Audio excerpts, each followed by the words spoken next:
समाजवादी से। क्या बात है।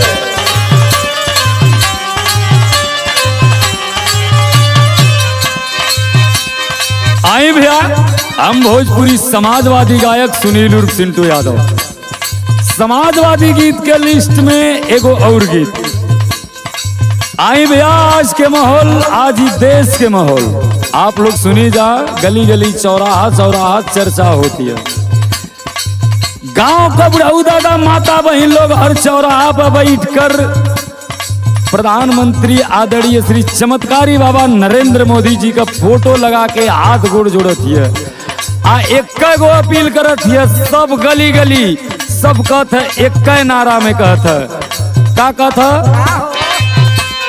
देशवा पे गोए हसन करी मोदी जी, एगो एहसान कदा मालिक।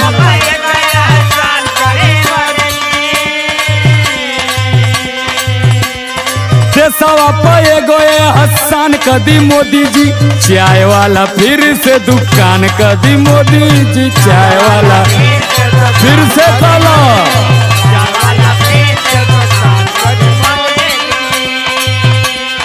देशवा पे गोए हसन कदा मोदी जी, देशवा पे गोए हसन कदी मोदी जी। चाय वाला फिर से दुकान कदी मोदी जी। चाय वाला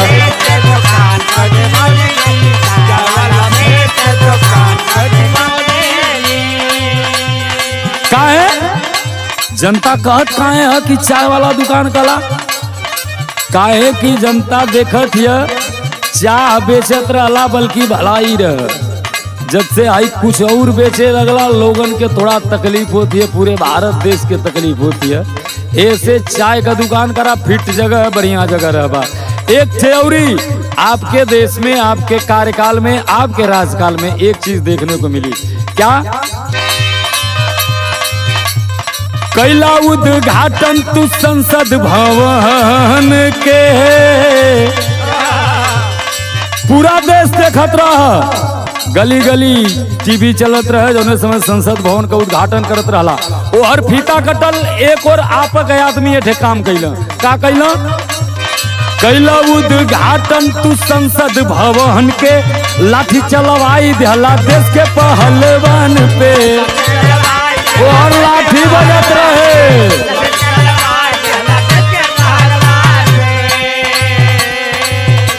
अच्छा, यह कुल सौदा पानी आपका देख कर देश का जनता कहती है, सेम यह कुल देख के का कहती है? आवता चुनाव तो हर दालो न गली। तो चाय का दुकान करे के है ना, तो एगो काम कला, दो धाके केतली साहब अपन धली।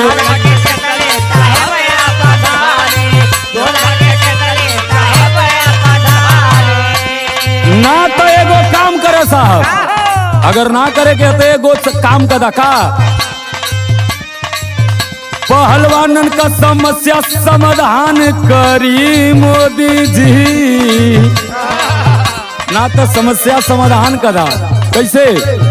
पहलवानन का समस्या समाधान करी मोदी जी। चाय वाला फिर से दुकान करी मोदी। चाय वाला फिर से दुकान करी।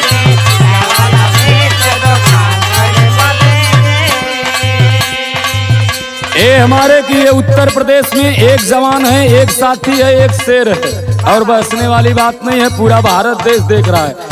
पूरे भारत देश में शेर बहुत है, लेकिन जो खराब स्थिति में अपने देश के लिए, अपने प्रदेश की जनता के लिए लड़े, उसी को शेर कहते हैं। उस शेर का नाम है साथियों, पूरा उत्तर प्रदेश जानता है। उस शेर का नाम है अखिलेश यादव, जो आज हर गली हर चौराहे पर घूम घूम कर बचाने की बात करते हैं, प्रदेश को बचाने की बात करते हैं। ए भैया, ये बिचवा में शोर भैल कि एसी में बैठा तारा, एसी में भैया जे कहत रहा वो के कहत है, अखिया खोलला पर्दवा हटाला। जब पर्दवा हट जाए तो के लग जाए कि गली गली चौराहा चौराहा देश और प्रदेश खातिर एक कड़ी धूप में के दौड़ता, के ये देश खातिर लड़ता, के ये प्रदेश खातिर लड़ता।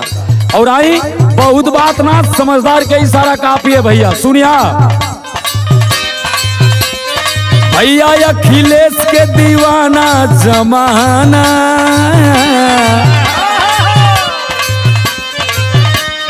भैया अखिलेश के दीवाना जमाना, चाय वाला धंधा साहब हवा पुराना।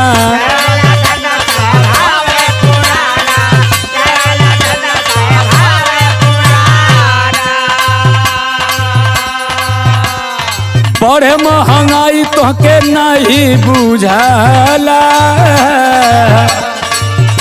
अगर तो से कह दिया जा महंगाई बढ़त है तो तुहार आदमी लोग तू साहब एक सवाल का बा, कहाँ महंगाई बढ़ रही है? और सही भी है, महंगाई कहाँ बढ़ रही है? तो अरे खतवा में 2-3 करोड़ 10 करोड़ 2-3 अरब रखल तो के कहाँ महंगाई लगी? नरेगा का मजदूरी साहब तो हरे सरकार में, हम ही ना कहते आप में और लोग में भी रह, लेकिन महंगाई कम रह। आपके सरकार में 210 रुपया 8 घंटा का नरेगा का, ये सरकारी है। हमें नहीं कह रहे हैं, हमें बाहर प्राइवेट में हम 1000 कमाएंगे मेहनत करके, वो अलग मैटर, लेकिन आपका सरकारी रेट है 210 रुपया।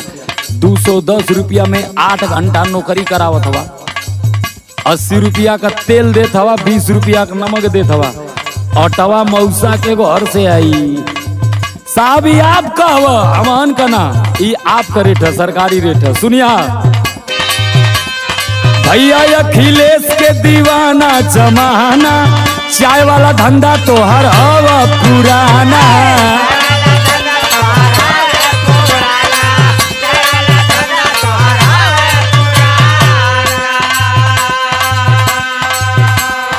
बड़े महंगाई तो के नाही बुझाला, बतिया समझा कहे सोनू निराला।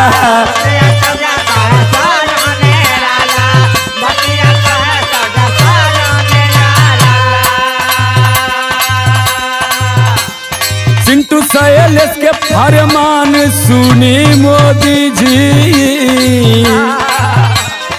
एगो अपील है एगो फरमान है साहब, सुन ला का। चिंटू सैलेश का फरमान सुनी मोदी जी, चाय वाला फिर से दुकान खाली मोदी जी, चाय वाला फिर से,